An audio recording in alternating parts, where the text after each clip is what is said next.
Good morning, Acadiana. Thank you for tuning in to Local News Live, a production of AOC Community Media in partnership with the Acadiana Advocate, our source of local news and journalism here in Lafayette, Louisiana. We're glad to be able to provide this community service Monday through Friday, starting at 9 a.m. And we could not do it without the support of our volunteer newsreaders, people who take the time out of their day every day to help us to deliver you the news in an audio format. And this morning we are joined by Bruce Cohen. Bruce, how are you, buddy? I'm doing well. As always, I'm awake and breathing, so that's always a good sign. I love it. Well, thank you so much for being here this morning and reading the news, and I'm going to listen on Cypress Street. Thank you so much, my BFF engineer, Matt. Matt is the one who puts it all together, folks, so that I can do this from my home. And I really appreciate that. So good morning, Acadiana, as Matt said, and we'll get into the news for today, Friday. Today is Friday, and it is July 17th, 2020. So surging caseload raises a death toll in Acadiana is our top story by Ken Myers. COVID-19 fatalities in Acadiana are mounting, with 6 new deaths reported on Thursday. That pushed the 14-day death toll to 42, compared with 22 in the previous 2-week period. Thursday was the first time the 7-parish region had recorded more than 40 deaths over 2 weeks since May 10th, after which the 14-day total gradually declined to as few as 14 on June 25th. Deaths are considered a lagging indicator of infectious spread, considering the time it takes for the disease to run its course and for deaths to be officially recorded. This 2-week death toll in Acadiana was above 40 for nearly a month. From April 14th to May 10th, during the spring coronavirus spike, the daily caseload peak occurred over the last week of March and the first week of April. The surging daily caseloads in July are far heavier than those in the spring. In the earlier spike, the region of a little more than 600,000 people recorded only 2 days with more than 100 cases on March 31st and April 2nd. And a state data correction on April 4th may have eaten into those totals. By contrast, the region has averaged more than 350 cases every day this month, and its daily caseloads keep getting higher. With 434 cases reported on Thursday, the 7 Acadiana parishes comprising the state's Region 4 led all 9 Louisiana regions for the 8th straight day. Lafayette Parish has recorded 1,227 cases over 7 days as of Thursday. That was the most event ever in a 1-week period. And the 3rd straight day, Lafayette had broken its own 7-day record. Total caseload in Lafayette Parish, 4,520 as of Thursday, has more than doubled since June 30th. A potential bright spot for Acadiana is a spike in LUS volume over the last 2 days, reducing the positive test rate. The Region 4 daily positive rate on Thursday was 9.3%. The second day in a row was below 10%, a benchmark generally held by health experts and state officials for adequate testing levels. But the 7-day test rate in Region 4 remained elevated at 12.7%, and all 7 parishes individually reported less test rates, about 10% over the last week. Hospitalizations for COVID-19 continued to increase, with 268 inpatients reported Thursday. That was a 31% increase over 7 days. Cajun field testing extended through Sunday. Food distribution will be on Friday, staff report. Free COVID-19 testing at Cajun Field has been extended through Sunday, according to a statement from the University of Louisiana at Lafayette. Testing will take place daily from 8 a.m. to 4 p.m. A free mobile testing site operational since July 10th and operated by UL and the Louisiana Department of Health, was scheduled to finish testing on Wednesday. On Friday, Cajun Field will also be the site of food distribution, and testing will be limited to motorists who visit the site to receive food, according to UL. The food distribution will be the fourth event held at Cajun Field during the pandemic and is in collaboration with Second Harvest Food Bank and United Way of Acadiana. Anyone who needs assistance can attend, and we anticipate having enough food for between 1,000 and 1,300 families. Gretchen Lacombe Biancourt, director of UL's Office of Sustainability, said. Friday's testing will last only as long as food supplies remain available. People who visit the site on Friday to receive food will be encouraged to register for COVID-19 testing as they wait in their vehicles. Once they receive their food, they will be directed to the testing site. No ID is needed for testing, but registration is required. Pre-registration can be completed at doineedacovid19test.com. That's doineedacovid19test.com. Under test locations, click Louisiana, then Cajun Field, Mobile number 3. Registration is available on site, but the wait could be longer. A phone number and email address must be provided to be tested. Testing will be available for any Louisiana resident who is at least 5 years old. Guardians must accompany anyone under 16. Anyone visiting the site should wear masks, and those being tested will perform nasal swabs on themselves and their vehicles. The process will be observed to ensure it is done correctly. Sealed samples will be dropped into a container. Results expected 3 to 5 days will be mailed, emailed, and posted online. Anyone who tests positive will be also contacted by phone. Motorists should enter the Cajun Field parking lot via West Congress Street through Gate 3. Only right turns into the lot by motorists approaching from the west will be allowed. Group seeks to link serve vets across Acadiana by Ken Stickney. Maybe you cut your lawn on your Saturdays. Maybe you play golf. Andrew Ward on a recent Saturday created a nonprofit volunteer organization to serve military veterans on multiple fronts. It's his latest passion project, he said. Ward, who served in the Middle East with the 256th Infantry Brigade, Louisiana Army National Guard, envisions the Acadiana Veteran Alliance, which he and supporters have registered as a 501c3 as a conduit of support for ex-military men and women in 3 areas: work, heal, and give. As a veteran myself, I have seen firsthand the struggles many of them face, he said, whether it be finding a job, dealing with PTSD, or even having a roof over their head. That's why Ward, a health business executive who serves as president of the Acadiana Veteran Alliance, Levy Kastner is vice president, and other volunteers and board members initiated the all-volunteer group. The goal, they say, is to draw upon support agencies and donors in the community. Last week, the group had its first fundraising event, selling t-shirts at a cars and coffee event with the League of Exceptional Motoring on Ambassador Caffrey Parkway, and raised $1,000. More money will be generated by recruiting businesses, donors who will pay $250 a year to join access to potential employee pools consisting of veterans. Ward calls the donor component a sort of chamber of commerce linked to veterans. Ward said the work part of the group focuses on veteran-owned companies and others that may want to hire veterans.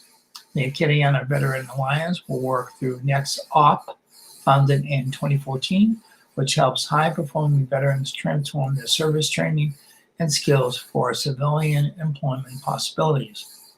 Member businesses with the Alliance will have access to promising veterans. The HEAL portion of the service takes aim at helping veterans who need help with mental health solutions, principally for post-traumatic stress disorder or PTSD, through contacts with private health care providers and the United Way of Acadiana. That's urgent. It could help those struggling with depression. Some 22 veterans a day die by suicide, statistics show. The give part of the mission involves a group contributing to established veterans organizations and nonprofits while assisting with financial, legal, or housing assistance. By raising funds, the allowance may act as an aggregator of resources to serve veterans. He said the organization shows the youth and energy of veterans from their 20s to their 40s, many of whom are plugged into their community. For more information, you can go to facebook.com, and at Facebook, you can go to Acadiana Veteran Alliance /about. In other COVID-19 coronavirus news, the latest, Edwards' no new restrictions. White House report recommends Louisiana close gyms, reduce restaurant capacity by Sam Carlin. Governor John Bel Edwards said Thursday, although he will consider new White House guidelines, a call for the closure of gyms and rolling back indoor dining capacity, he is not of a mindset of adding new restrictions yet, following an order Monday mandating face masks and closing bars. The latest White House report sent to governors, which was reported by the Center for Public Integrity, identified Louisiana as one of 18 states in the red zone for cases and one of 11 states in the red zone for test positivity. It also included a set of recommendations for Louisiana, including closing gyms and hotspots, mandating the use of masks in all current and evolving hotspots, limiting indoor dining to 25%, and decreasing the gathering limit to 10. This report came on Tuesday, a day after Edwards' order mandating face masks, shutting down bars, and limiting gatherings to 50 people went into effect. Vice President Mike Pence and Dr. Deborah Birx, coordinator of the White House Coronavirus Task Force, were in Louisiana on Tuesday promoting school reopenings and discussing Louisiana's latest move to limit the spread. And the two offered up support for Edwards' latest moves. Edwards said he is not of a mindset to add new restrictions so soon after his latest order, even after receiving the report the next day.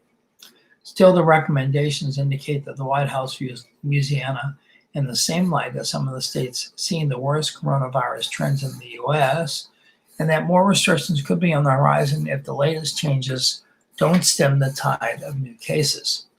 The things that were emphasized Monday by Dr. Birx and the vice president dealt with mask limitations on crowd size and closing bars, Edwards said. We will certainly take a look at these other things and see if there are additional steps we have to take. Edwards, a Democrat who has warded off challenges to his restrictions from GOP lawmakers, has largely followed the White House guidance for reopening since the pandemic hit. Before halting the reopening amid a spike in cases earlier this month, the governor was following gathering criteria that suggest a reopening begin only after seeing sustained decreases in cases of COVID-19 like illnesses and hospitalizations. The paradigm is now changing, said Dr. Alex Billio, Assistant Secretary for the state's Office of Public Health. For instance, the state closed bars but left other Phase 2 businesses untouched and is now mandating masks after learning more about the virus. Health officials believe it will be some time before the state sees any potential positive effects of mandating masks statewide. Among other changes, that's because there are lags between when someone is infected and when they test positive, and perhaps more importantly, when they may show up at a hospital. Edwards on Thursday announced an up to $24 million rental assistance program to help people who can't pay their rent, and he resumed evictions last month. The federal government set up surge testing site in 3 U.S. cities recently, including Baton Rouge, that aimed to supply 60,000 tests to try to flood the community with tests and catch infections. But only about 21,000 people have taken advantage, and although the sites were scheduled to end Saturday, Edwards said they'll be extended until tests run out, and also deployed in the Lake Charles and Acadiana region, both of which have been hit hard by the virus as of late. Going to our public service announcements for the morning, Dreams Foundation hosts support group up for moms with special needs, open to the public to attend. At the beginning of 2020, the Dreams Foundation of Acadia launched a new program called the Dreams Team Mom Support Group. Meetings are held on the third Friday of every month, and the next meeting is scheduled for today, Friday, July 17th at 6:30 p.m. at Jamming Java, which is located on Barrotsky Road in Lafayette. Everyone is required to wear a mask and social distance. The support group is open to moms, siblings, caregivers of children or adults with special needs who want to connect with other moms to discuss topics that impact daily living related to caring for a loved one with simple to complex medical conditions such as epilepsy, autism, spina bifida, cerebral palsy, Down syndrome, and more. The Dream Support Group organizers kindly ask that moms attend without their children, spouse, or significant other, or caregivers, so they can give all moms attending the opportunity to speak openly about any concerns or questions that they may want to discuss in a comfortable setting away from home.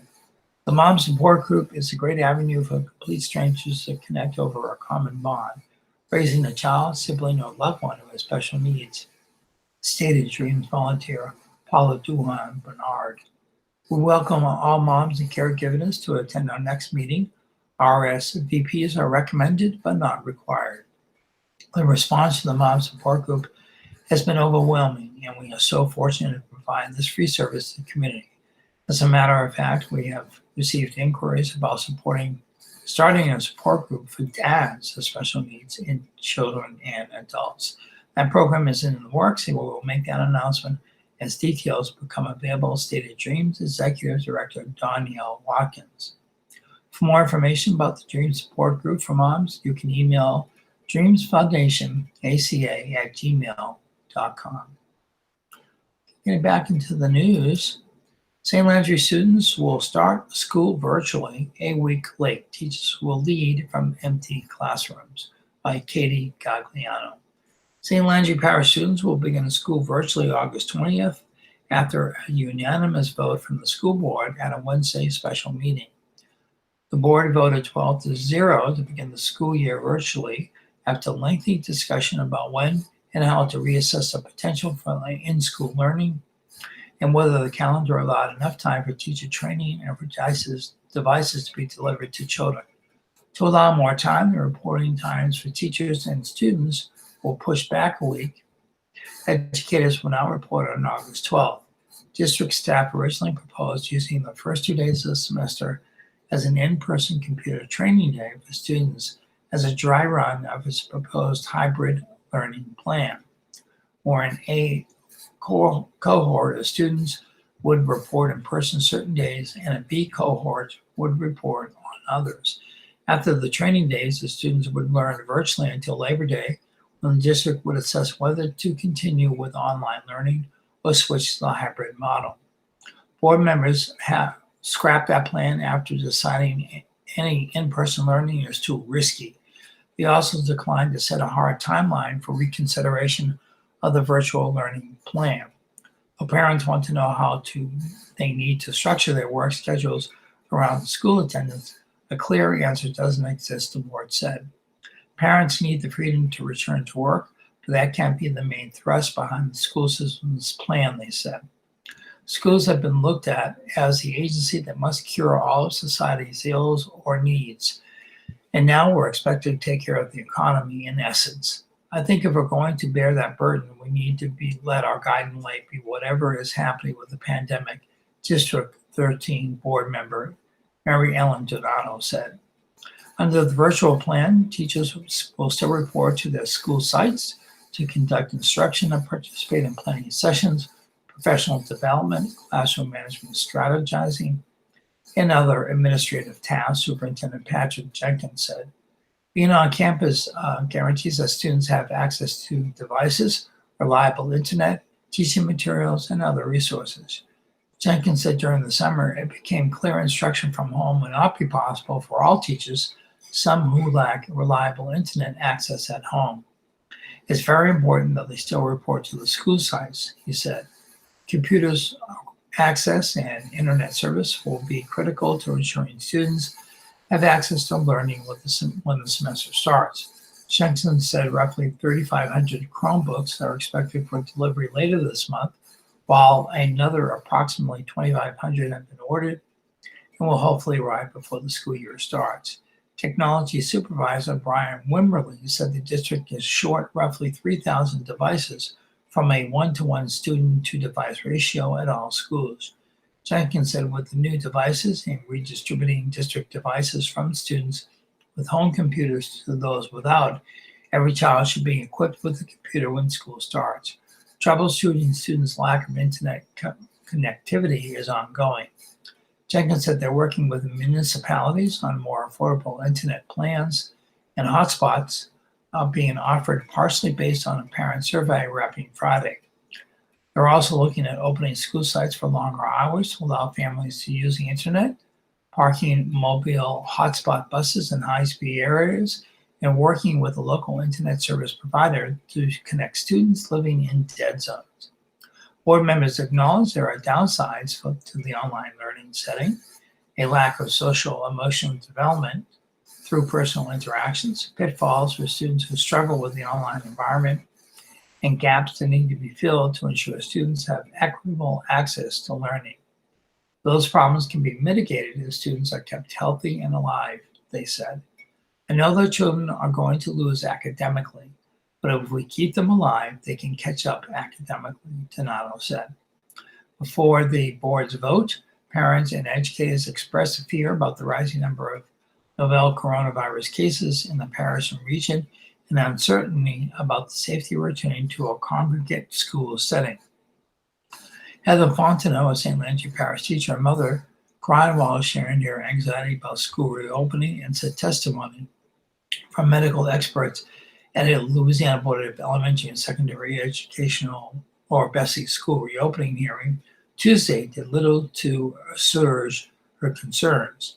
Fontenot says she doesn't feel equipped with the tools and resources to make a safe in-person classroom experience possible. At my school last year, I changed my classroom every day. I took my trash out. I brought my iRobot from home and put it on every day to sweep my classroom. Our custodians were overwhelmed last year. We have one full-time custodian in our campus, one, and he could not keep up. Therefore, we were doing his job. It's not his fault, but I was doing that job, and that concerns me with what's going on today, she said. Jamal Taylor, president of the St. Landry Association of Educators, noted the irony that school teachers were meeting virtually via Zoom to discuss physically reopening schools in barely a month. I would encourage this board to take some action to send a message that in little old St. Landry, we can stand together and protect life. We stand together to ensure that people are safe and that we will stand together in spite of the political posturing and the political bullying that's going on at the national and the state level, Taylor said. Okay. Moving on.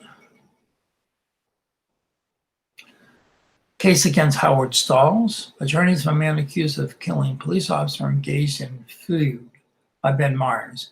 A bitter feud among defense lawyers and a judge's refusal to let them separate has stalled the prosecution of Ian Howard, who was awaiting trial in a shooting that left the Lafayette police officer dead and 3 others wounded at a convenience store 3 years ago. Judge Jules Edward of the 15th Judicial District Court last month ordered Louisiana Capital Assistance Center staff to continue working on the case under the supervision of lead defense attorney Stephen Singer, even after the nonprofit legal aid organization fired Singer in May. The second defense lawyer, Elliot Brown of the Capital Assistance Center, testified in Edwards' classroom on June 10th that on June 10th, that his relationship with Singer had deteriorated so much that he could not effectively represent the defendant. In his July 9th appeal, Brown claimed Sugar has threatened to sue the organization and that the likelihood of Brown being a witness in that suit creates an insurmountable conflict of interest. Edwards, responding to a stay granted by the State Third Circuit Court of Appeal, ordered on July 13th that proceedings are continued without date. Circumstances surrounding Singer's firing have not been made public, and a portion of the June 10th hearing was conducted in closed court. Singer declined to comment on the appeal. After his termination, Singer obtained a retainer agreement from Howard, prompting the Capital Assistance Center's executive director, Richard Bork, to halt work on his case on the advice of the Ethics Council. Bork filed a motion for the judge to determine who would represent Howard, making clear that working with Singer was out of the question. But Edwards took exception to the motion, going so far as to find Bork in contempt of court for seizing work on the case. Contrary to the advice of Bork's ethics advisors, the judge found that Howard's retention of Singer was not the same as discharging the Capital Assistance Center, which provides indigent capital defense through a contract with Louisiana Public Defender Board. Bork is separately appealing the contempt of court judgment. Edwards ordered Howard's defense team to remain intact as it has been, with Singer in the lead, Brown a second chair, and mitigation and other support provided by Capital Assistance Center staff. Singer said on June 10th that this is in accordance with Howard's wishes. But Brown accused the judge of myopic focus on adhering to the November 9th trial date. He said Howard's defense will be harmed as a result. Brown also argues that Howard is not entitled to a state-funded defense team serving under the supervision of a private lead attorney. No one disputes that Howard fatally shot Lafayette Police Corporal Michael Middlebrook in October 2017, and they wounded 3 others. But Howard, who has a history of mental illness, is pleading not guilty by reason of insanity. He is technically charged in 2 cases, 1 count of capital murder and Middlebrook's death, and 3 counts of attempted murder related to the other shooting victims. The attempted murder charges are proceeding first, with a capital case to follow at a later time. Back into our public service announcements for the morning. AOC teams up with the United Way of Acadiana for Learn United. United Way of Acadiana has teamed up with AOC and other local educational groups for Learn United, bridging the digital gap to provide educational resources for households that don't have internet but do have a television. The Learn United program airs weekdays from 8 to 2 on AOC2, Cox 16, and LUS 4, and streaming at aocinc.org/watch. For the daily schedules and to submit content for the program, visit the United Way of Acadiana website at unitedwayofacadiana.org/learn-united. Keeping calm with the COVID hotline if you're feeling overwhelmed with stress, fear, and anxiety about what's happening with this pandemic. There is a special Keeping Calm Through COVID hotline you can call. This connects you to trained, compassionate counselors who can offer support and who can direct you to mental health and substance abuse counseling services. The trained counselors are available 24/7. All calls are confidential. You can call 1-866-310-7977. That's 866-310-7977. And locally, if you're feeling stressed out by the pandemic, you can contact 311 for the latest COVID-19 updates and information. It's called Stop the Spread. Call instead, #StopTheSpread. You can also go online to find information at 311 Lafayette Doc Services. Call centers with volunteers and medical professionals are active 24/7 to answer your questions about COVID-19 and to determine if you need to get screened. You may also call 311 and press option 2 if you're a business owner, employee, or looking for a job to get information about applying for small business recovery loans, apply for unemployment benefits, and related programs. All right, it is almost the half-hour mark, so we're going to go to our day in history, the zodiac or horoscope, and the funerals in Acadiana for today. This day in history, today is Friday, July 17th, the 199th day of 2020. There are potentially 167 shopping days left in the year. Today's highlight in history: on July 17th, 1944, during World War II, 320 men, 2/3 of them African Americans, were killed when a pair of ammunition ships exploded at the Port Chicago Naval Magazine in California. On this date, in 1862, during the Civil War, Congress approved the Second Confiscation Act, which declared that all slaves taking refuge behind Union lines were to be set free. In 1918, Russia's Tsars Nicholas II and his family were executed by the Bolsheviks. In 1945, following Nazi Germany's surrender, President Harry S. Truman, Soviet leader Joe Stalin, and British Prime Minister Winston S. Churchill began meeting at Potsdam in the final Allied summit of World War II. In 1962, the United States conducted its last atmospheric nuclear test to date, detonating a 20-kiloton device, codenamed Little Feller 1, at the Nevada test site. 1981, 114 people were killed when a pair of suspended walkways above the lobby of the Kansas City Hyatt Regency Hotel collapsed during a tea dance. In 1996, TWA Flight 800, a Europe-bound Boeing 747, exploded and crashed off Long Island, New York, shortly after departing JFK International Airport, killing all 230 people on board. In 1997, Woolworth Company, an oil corporation, announced it was closing its 400 remaining five and dime stores across the country, ending 117 years in business.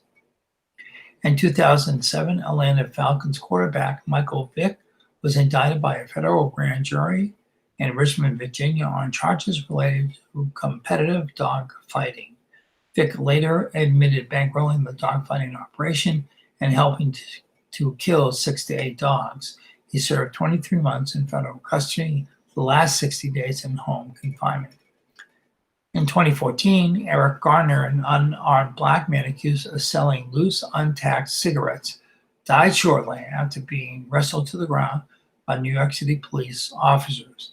A video of the takedown showed Garner repeatedly saying, "I can't breathe." Garner's family received $5.9 million from the city in 2015 to settle a wrongful death claim.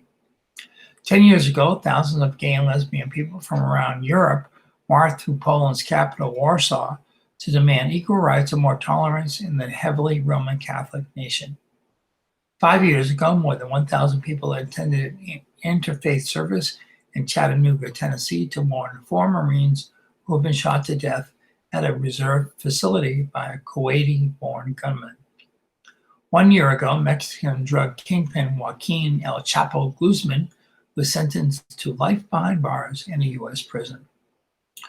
Looking at today's birthday, actor Donald Sutherland, one of my faves, is 85 years old. Go Donald. Rock musician Spencer Davis from the Spencer Davis Group and doing work with Steve Winwood is 81. Sportscaster Fern Lundquist is 80. Rock musician Terry Geezer Butler is 71. Actress Lucy Arnaz, daughter of Lucille Ball, is 69. Actor David Hasselhoff is 68. German Chancellor Angela Merkel is 66. Actress Nancy Giles is 60. Contemporary Christian singer Susan Ashton is 53. Movie director F. Gary Gray is 51. Country singer Luke Bryan is 44, and actor Leo Howard is 23. Looking at the horoscope for today, or the zodiac, if you're a Cancer, which is June 21st through July 22nd, deal with institutions and tidy up loose ends. Don't trust anyone to tend to your personal business. It's up to you to seize opportunities and make decisions. Leo, July 23rd through August 22nd, be patient with those who are less informed.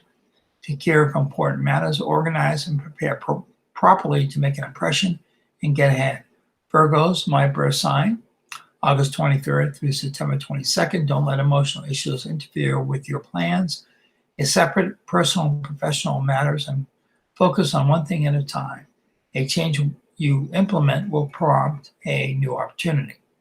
Libras, September 23rd through October 23rd. You'll face a challenge today. Don't be shy. Don't shy away or take control to your own thing. Refuse to let anyone bully you into something that doesn't appeal to you. Love is encouraged.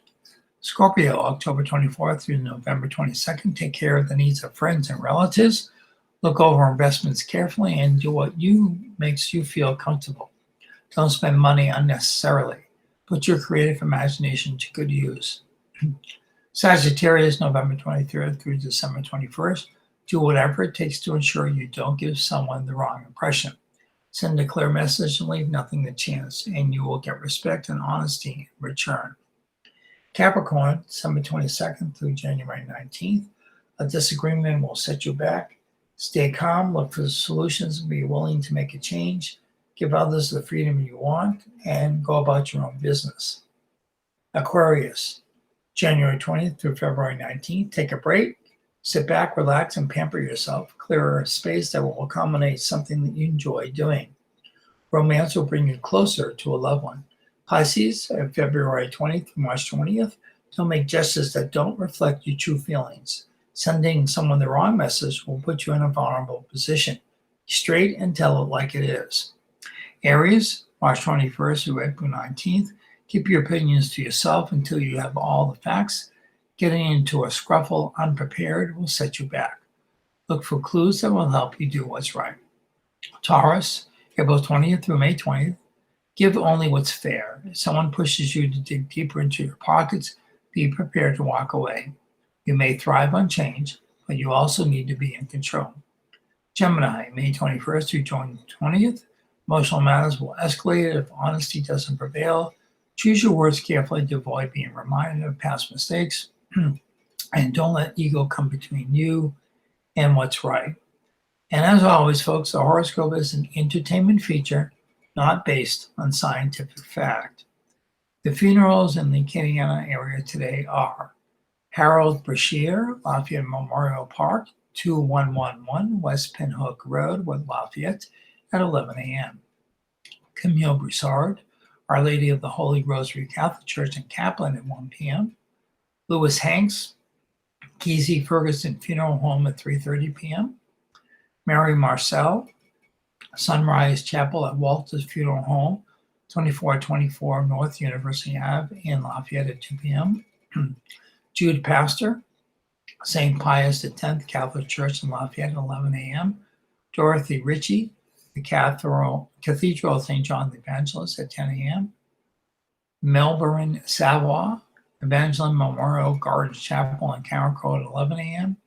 Hazel Washington, the Melanson Funeral Home, Evangeline Memorial Garden Chapel at 11 a.m. And Oliver Williams Jr., Sacred Heart of the Jesus Catholic Church in New Iberia at 11 a.m. Looking at the entertainment news this morning, Small Beginnings, recovered Lane Hardy has new song and is relaunching virtual tour. With a mild case of COVID-19 behind him, Louisiana singer Lane Hardy is back at the music, dropping new single Tiny Town last week. The 2019 American Idol winner will also relaunch the virtual tour he originated this spring with online shows Thursdays, July 23rd and August 6th. For ticket information, you can visit lanehardymusic.com. What a crazy summer. I am lucky to be feeling better and want everyone to stay safe and healthy out there. It is more important now than ever for younger people to step up, country artist Hardy said in an email. Thanks for all the well wishes from my own hometown community and beyond. I'm grateful to still be able to get music out over the summer and hope you and guys enjoy Tiny Town. Both a studio version and a stripped down acoustic track for Tiny Town, Hardy's Ode to Small Town Living, are available at smart or SMARTURL.it LH Tinytown.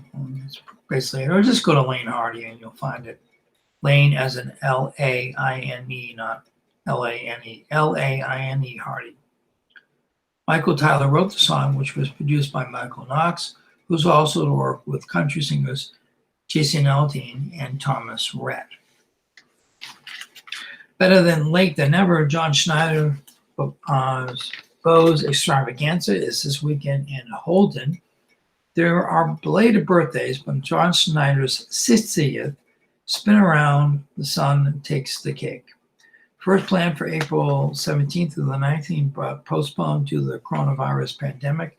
Proposed extravaganza will finally happen this weekend, more than 3 months after the actor, producer, engineers, or singer's April 8th birthday.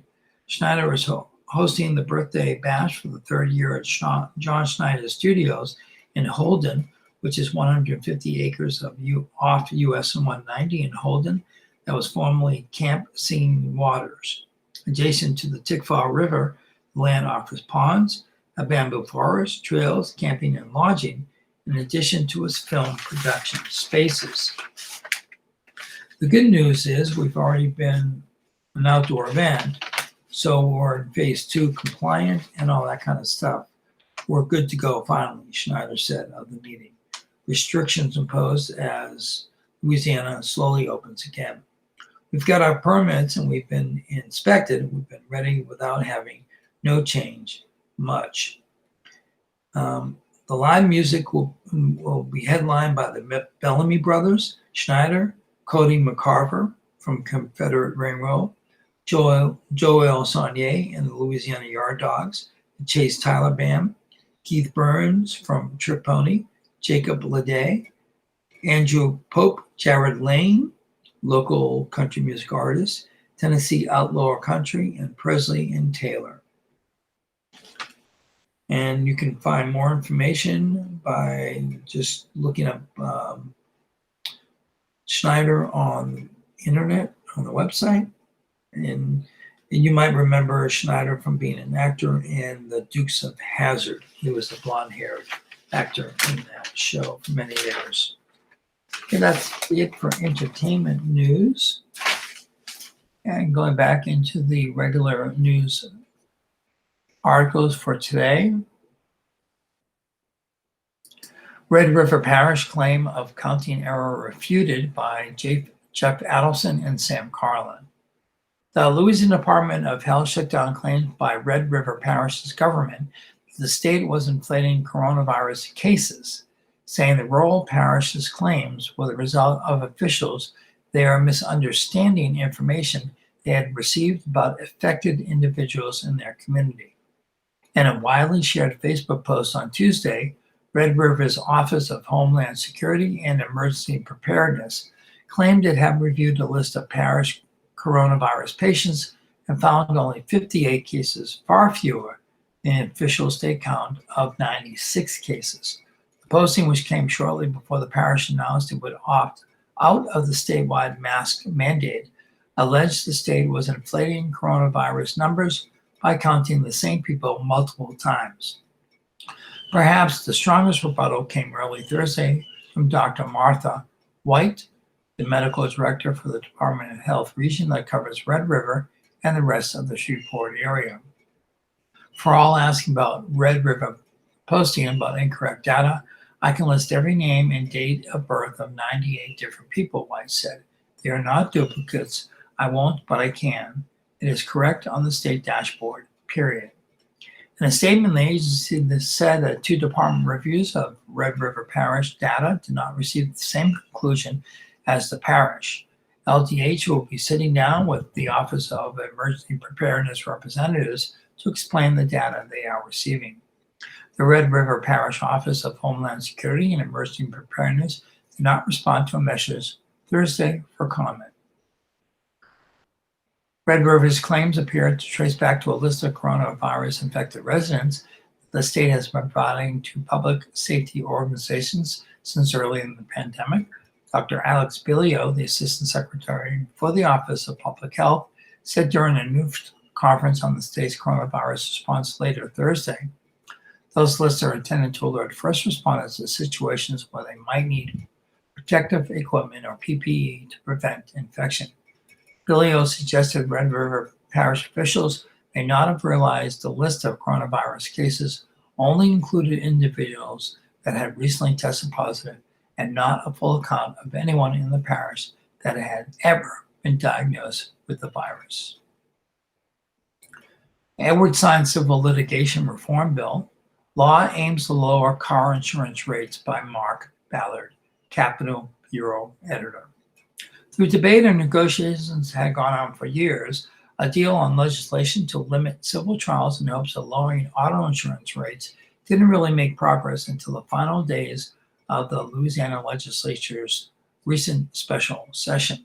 Governor John Bel Edwards, as promised, signed the Civil Justice Reform Act of 2020 that changes how courts will operate when considering injuries caused in car crashes.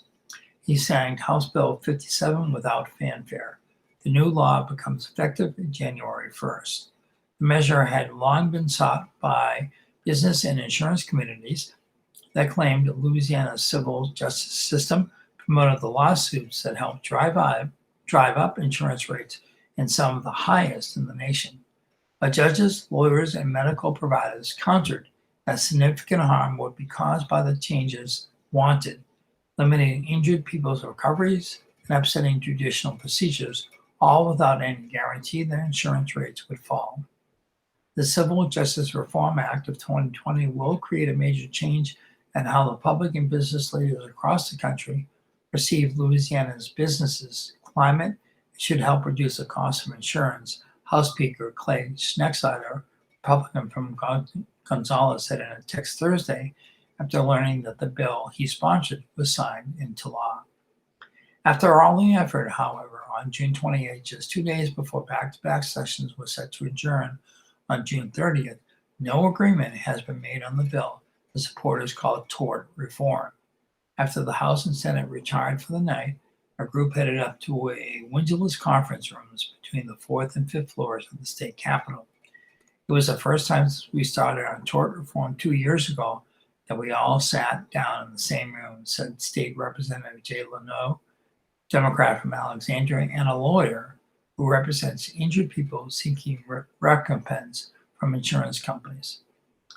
Minutes before the compromise wording was presented to the House for a final vote, State Representative Alan Seabaugh, a Shreveport Republican who also represents insurance companies in lawsuits, had trouble with some of the wording. Some legislators feel Seabaugh was trying to derail the legislation.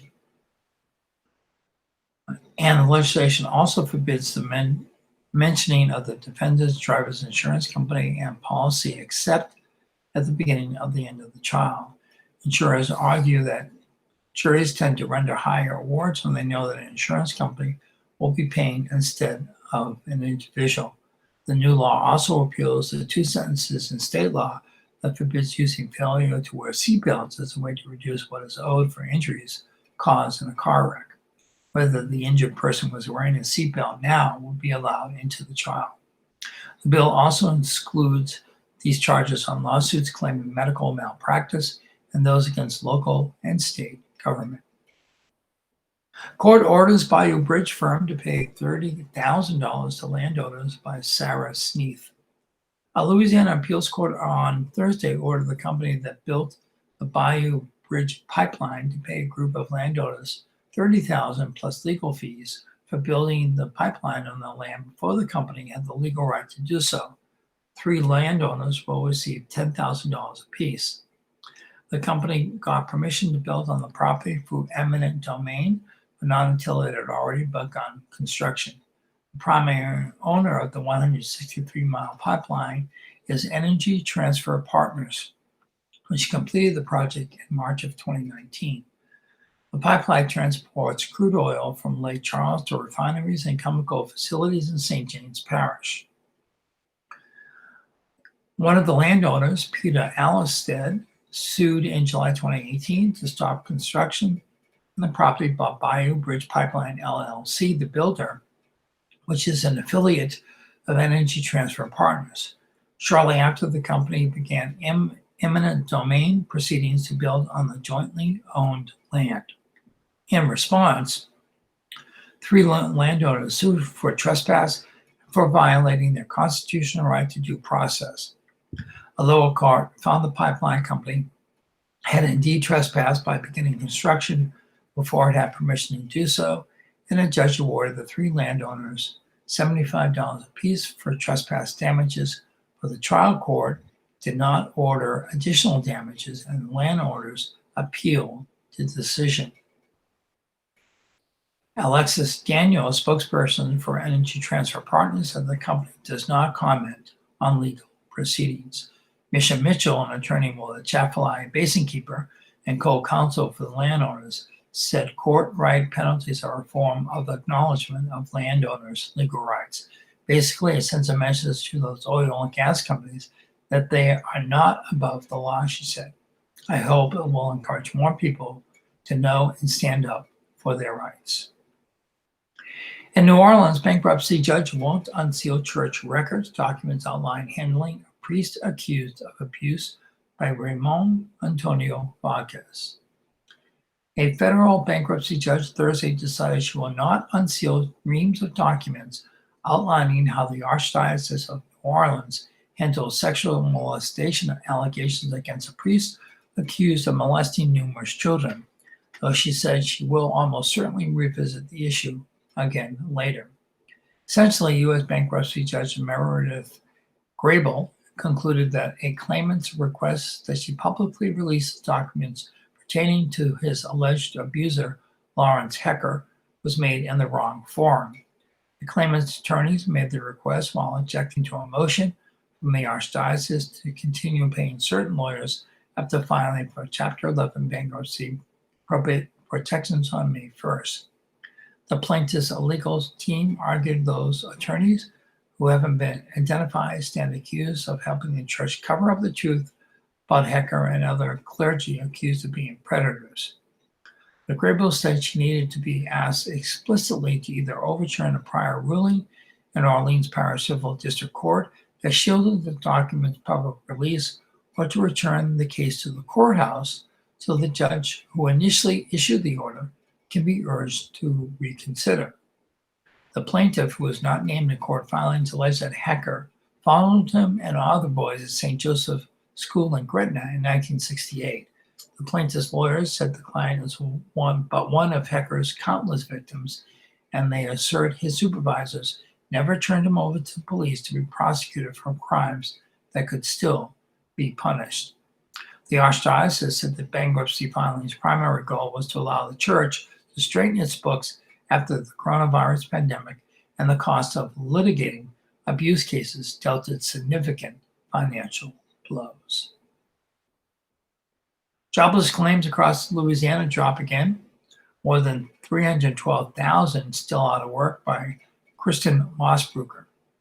New unemployment claims and existing claims in both dropped last week in a slight reversal of what had been an upward trend, though more than 312,000 workers remain on the unemployment rolls across Louisiana. There were 26,350 first-time unemployment claims filed during the week ending July 11th, down from 31,417 1 week before.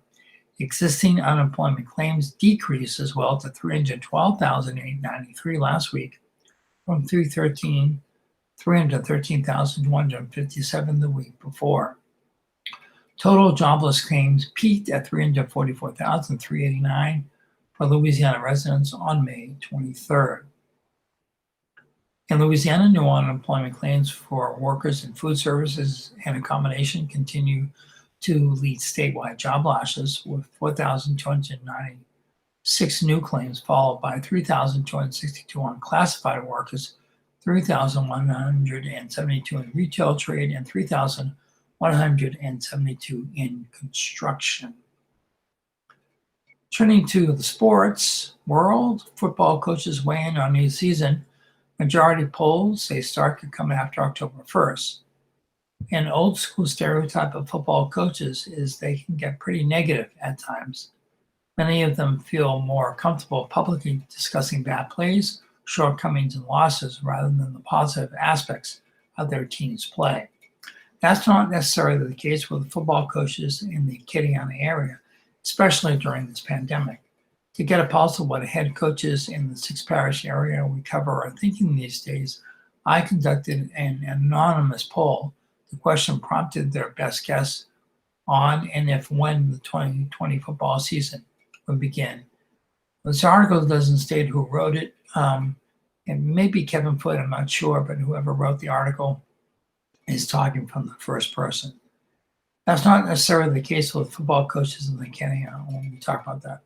Not expecting Louisiana to be in phase 3 anytime soon. I didn't bother with stating on time or starting on time September 4th as one of the options. Too many coaches have told me that it has a 0% chance of happening. The 4 options given were before October, in October, or November, not until the spring semester, or not at all during the 2020-21 school year. None of the 37 responding coaches voted for the 4th option. Turning to Karen Crow's Williams commits to Cajuns. Running back rushed for 1,935 yards, 25 TDs as a junior by Kevin Foote. And that may have written the article prior to what I just read. Karen Crow High School running back Kendrell Williams has had more college scholarship offers than he can remember on most days, but in the N1 program kept standing out.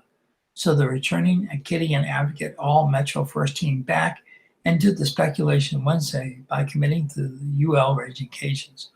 UL really stood out through the entire process, Williams said. It stood out from all the other programs. They had coaches calling me, it seemed like every single day. They really showed how interested they were in me. The 6-foot, 195-pounder said it wasn't a decision he took lightly. While most of the recruiting process was confined to 4 interviews and virtual tours, Williams was able to visit UL twice before the coronavirus shutdown. It was a tough decision, meaning that it will be over there for the next 4 years of my life, Williams said. I spoke to my brothers, my mom, my sister, my coaches, everybody that's going to play a part in my life, and they said they felt like it was a very mature decision for me. Karen Crow coach Tony Corville said he is convinced the Cajuns got a steal. I think it's going to work out very well for UL, Corville said. UL told him he was very high on their list. He's a powerful back with great speed. He's one of those guys who can turn the corner and take it to the distance, or he can run you over. He's all of 4.5 second time in the 40-yard dash. Williams showed off his speed by winning state in the 400 meters as a sophomore. His power running ability is displayed with nearly every one of his 244 carries last season that went for 1,935 yards and 25 touchdowns. Coach Billy Napier and his staff do an excellent job of developing a truly solid personal relationship with their recruitment of athletes, Corville said. Williams also had offers from Louisiana Tech, Utah State, Lamar, Texas State, McNeese State, Nicholls State, and Northwestern State. His older brother Cordell is a defensive back at McNeese State. He let me do what I wanted, Williams said of his brother's influence in recruiting. He didn't try to tell me what I should do, he just told me my options. He just showed me the ropes about college football. Williams said UL's recent success at running backs played a role in his commitment.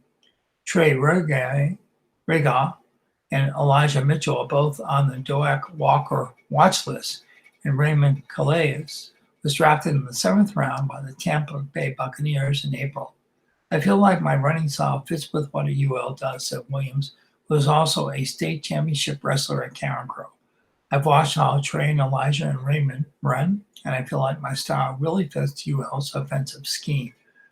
Running backs coach J-Bar Juluk was a big part of the recruiting process. Seems like he got a lot in store for me in my career at UL. Before that takes place, however, Williams has some big plans for his senior season at Karen Crow. I feel like we're about to have one of the best teams to ever come out of Karen Crow High, Williams said. I feel like we really will have a championship run this year. The coronavirus is the only thing that can stop us. And yes, folks, that about wraps up all the news and sports and entertainment today in history and everything else that fit into 58 minutes. We made it on time. We do this service, the newspaper reading and support with the Acadiana Advocate every Monday through Friday from 9 to 10 a.m. to deliver news to our community of people who are visually impaired, also to our community of folks who do not get a newspaper or have access to the news cycle. We're happy to deliver the service. If you are interested in becoming a newspaper reader volunteer, please go to our website, aocinc.org. Look for the form to fill out. We'll get back in touch with you and ask you to join. I have been doing the reading for almost the past 4 or 5 weeks from my home studio, basically just my computer. We have a great engineer that helps us connect to you out there. We really appreciate everything that Matt does for me and for the station. Again, this is Bruce Cohen, always will be Bruce Cohen. I appreciate you tuning in and listening this morning. You can always catch a replay of today's news at our Cypress Street Radio online streaming service and at AOC Community Media at YouTube. Again, we appreciate you tuning in. You all be kind to each other. Please be safe and healthy out there and be smart. Wear a mask. Take all precautions so we can counter this virus, this deadly virus, and be able to get back to some sort of normal life sometime in the near future. So again, please be kind and have a great weekend.